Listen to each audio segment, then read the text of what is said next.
Hello guys, now we'll study the class 7th NCERT Our Environment chapter 5 water. So basically here we'll study about the water. Water कहाँ से आता है, water का formation क्या होता है, ठीक है, वाटर के सोर्सेस क्या होते हैं, वाटर से क्या क्या चीज़ें बनती है, ये सब. Now when you think of water, what images come to your mind? So basically यहाँ पे क्या पूछ रहा है कि जब आप पानी के बारे में सोचते हो तो आपके दिमाग में कैसी इमेजेस आती है. You think of rivers, the waterfalls, the pitter patter of raindrops, water in your taps. Children love to float paper boats in a rain puddles. By noon the puddles vanish. Where does the water go. So basically क्या बोला जाता है कि जब हम basically क्या करते हैं कि वाटर के बारे में सोचते हैं तो हम क्या क्या इमेजिन करते हैं, वाटरफॉल करते हैं, ठीक है, और चिल्ड्रंस को फ्लोट करना पेपर बोट्स पे बहुत पसंद है, तो ये सारी चीज़ें हम देखते हैं. Now the sun's heat cause evaporation of water into vapour. ठीक है, अगर आप सिंपल सा एग्जांपल लो कि अगर आपको देखना है तो एक आप बाउल में क्या करना है कि पानी को धूप में रख देना और उसे आप कुछ टाइम के बाद देखना, लाइक 1 to 3 आवर्स उसका जो लेवल होगा पानी का वो बेसिकली डिक्रीज़ हो चुका होगा. क्यों? क्योंकि जो वाटर ड्रॉपलेट्स हैं वो वेपर ड्रॉपलेट्स में कन्वर्ट हो जाते हैं जब टेम्परेचर इंक्रीज़ होता है. When the water vapor cools down, it condenses and form clouds. So basically क्या होता है, पहले जो वाटर वेपर, ठीक है, वाटर था, वाटर ड्रॉपलेट्स वेपर ड्रॉपलेट्स में बना, और फिर जब वाटर वेपर क्या होता है वो ठंडा होता है तो वो बादल का फॉर्म करता है. From there it is fall on the land और sea in the form of rain, snow और सिल्ट. ठीक है, क्या बोला जाता है कि वहाँ से ये जो होता है पानी होता है वो लैंड पे, सी पे और रेन के फॉर्म में गिरता है. देखो मैं आपको एक्सप्लेन करती हूँ. सबसे पहले हमारा एक एग्जांपल लो, ये कंटेनर है जिसमें पानी का लेवल था. यहाँ पे जब सन रेज आती है तो ये क्या होता है, ये पानी का लेवल धीरे धीरे डिक्रीज़ हो जाता है और यहाँ पर ये वाटर ड्रॉपलेट्स क्या होते हैं, वेपर बन जाते हैं. ठीक है, तो ये जो वेपर है, ये वेपर क्या करते हैं, धीरे धीरे जब ठंडे हो जाते हैं तो ये एक क्लाउड का फॉर्मेशन करते हैं. ठीक है, अब देखो, अब ये क्लाउड तो बन गया, then what will happen, suppose sun is again increasing too much. Okay, अगर मान लो यहाँ पे टेम्परेचर फिर से बढ़ गया तो बेसिकली क्या होगा, ये जो क्लाउड है ये पानी के फॉर्म में नीचे आ जाते हैं. तो I hope you are getting it and understanding it. Now the process by which water continuously changes its form or circulates between ocean atmosphere and land is known as water cycle.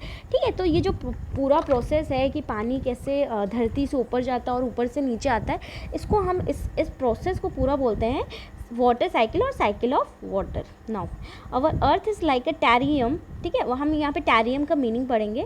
It is an artificial enclosure for keeping small house plants. ठीक है, हमारा जो अर्थ है वो एक ऐसा enclosure है जहाँ पे छोटे छोटे स्मॉल प्लांट्स रहते हैं. तो हमारा जो अर्थ है वो ऐसा ही कुछ स्ट्रक्चर में है.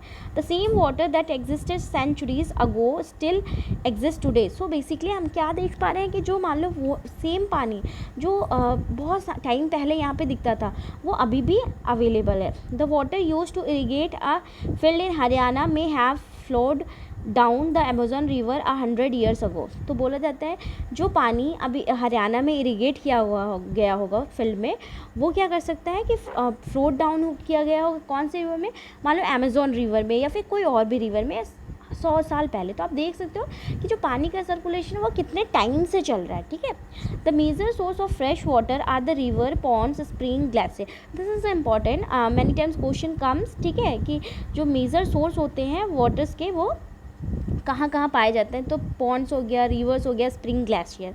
The ocean bodies and the sea contains salt water. ठीक है, जो ओशन बॉडी और सी होती है वो वहाँ पे जो पानी होता है वो सॉल्टी होता है. The water of the ocean is salty और saline as it contains large. तो जो पानी होता है basically that is very salty and saline. Now amount of dissolve salt, because वहाँ पे जो अमाउंट ऑफ डिजॉल्व सॉल्ट होता है वो ज़्यादा होता है. Most of the salt is sodium chloride और common table salt that you eat. So जो मोस्ट ऑफ द पानी में नमक होता है वो नमक होता है जो हम खाते हैं या सोडियम क्लोराइड होता है. ठीक है, हम ये मैप को स्टडी करेंगे. Just a minute. हाँ, ये जो मैप है यहाँ पे बहुत से जस्ट ए मिनट, या लेट मी पुट इट, यार ओके, सो ये जो मैप है यहाँ पे अलग अलग मेजर सी और ओशन के बारे में देखा गया, जैसे यहाँ पे देख सकते हो नॉर्थ अटलांटिक ओशन है, इंडियन ओशन है, ये सारी चीज़ें दी गई है. Now distribution of water bodies, तो हम यहाँ पे ये पढ़ेंगे जो वाटर बॉडीज़ है उनका डिस्ट्रीब्यूशन कैसे हुआ है. We all know that 3/4 of our earth surface is covered by water. ठीक है, हम सबको पता है कि जो अर्थ का कुछ ऐसा स्ट्रक्चर जो है 3/4, मतलब ये जो स्ट्रक्चर है वो बेसिकली पानी से सिर्फ इतना स्ट्रक्चर, 1/3 जो स्ट्रक्चर है वो सिर्फ लैंड से कवर है. Now if there is a more, तो आप ऐसे इमेजिन कर सकते हो कि इतना पानी होने के बाद भी धरती पे बहुत सी जगह सूखा क्यों पड़ा रहता है, ऐसी कंडीशन क्यों आती है. If there is a more water than land on this earth, why do we so many countries face water scarcity. Reason कि इसका जो डिस्ट्रीब्यूशन है वाटर बॉडीज़ का, वाटर का, वो बहुत ज़्यादा अनइक्वल है, अनइवन है. Is all the water on the earth available to us? The following table gives the distribution of the water in the percentage. So बोला जाता है कि अगर सारा पानी जो है वो अवेलेबल रहेगा तो ये जो हमारा डिस्ट्रीब्यूशन देगा. ठीक है, ocean, ice caps, ground water, fresh water lakes, inland seas and salt lakes, atmosphere, rivers. तो बेसिकली ये हम वाटर का डिस्ट्रीब्यूशन देख सकते हैं कि कितने परसेंटेज. तो सबसे पहले हम देखेंगे जो ओशन है. ठीक है, ocean contains the 97.3% water and that too the saline water. Now ice caps contain 0.2 water, ground water 0.68. ठीक है, फ्रेश वाटर लेक्स 9. ठीक है, inland sea, salt lakes, atmosphere, all this contains, all these are the fresh water lake. So you can see कि like 97.3% is a not a fresh water, only the some percent is a fresh water. Here we will study this. Salinity is the amount of salt grams present in 1000 gram of water. Salinity, what is the salinity जिसका है? Salinity basically क्या बोलते हैं? Salinity वो उतना amount of salt जो 1000 gram of water में रहता है. ठीक है, salinity का definition हम बोलेंगे कि just a minute. Yeah, salinity will be described amount of salt in 1000 gram of water.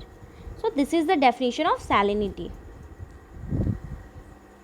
Now the average salinity of the ocean is 35 parts per thousand. So जो average salinity होती है ocean की वो 35 parts per thousand होती है. Now Dead Sea is Israel has a salinity of 340 grams per liter of water. So when we talk about a Dead Sea which is located in Israel, that contains the 340 grams per liter of water.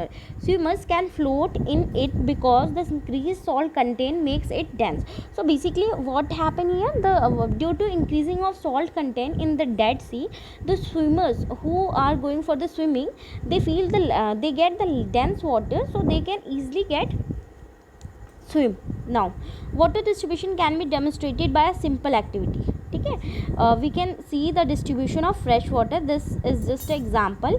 Okay, you can just go through it and do it. This is just activity. What is absolutely essential for survival? Water alone can quench our thirst when we are thirsty. Okay, so you can see कि like water is how much essential and serviceable for us if we alone are thirsty. Okay, you can just imagine 5 to 6 hours if you are not getting the water to drink, your mouth will feel so dry, your body will feel so laziness, there will be dehydration in your body, so you won't be able to function properly or won't be able to do your task. Now don't you think we are wasting a precious resources when we use water carelessly? So you can imagine that some part of India also, yeah, talk about the India, let's take the example like India. You can see the Rajasthan and Gujarat, how there is a scarcity of water.